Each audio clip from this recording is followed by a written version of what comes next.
Hello friends, welcome my channel staff nurse recruitment ইনফরমেশনে। কোচবিহার ডিস্ট্রিক্টে আরেকটা নতুন নোটিশ এসেছে, engagement order staff nurse for USWC, আর আরেকটা এসেছে স্টাফ নার্স ফর পলিক্লিনিক। তো আমি দুটোই দেখাবো তোমাদেরকে।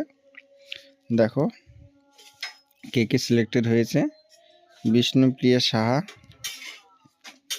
তারপর তাসলিমা, প্রথা দত্ত, জয়শ্রী সরকার, বুলটি দাস, জন্নতি ফিরদৌস, জ্যোতি পাল। এরা সিলেক্টেড হয়েছে। 15 দিনের মধ্যে জয়েনিং হতে হবে। আর এখানে স্টাফ নার্স ইউএসডব্লিউসির আন্ডারে এগুলো পাট করে দিয়েছে। আবার 3 জন বিষ্ণুপ্রিয়া, তাসলিমা, প্রথা দত্ত, আর বাকিগুলো হচ্ছে ওয়েটিং লিস্টে আছে। দেখে নাও এবার থেকে, এরা ওয়েটিংয়ে আছে। এসে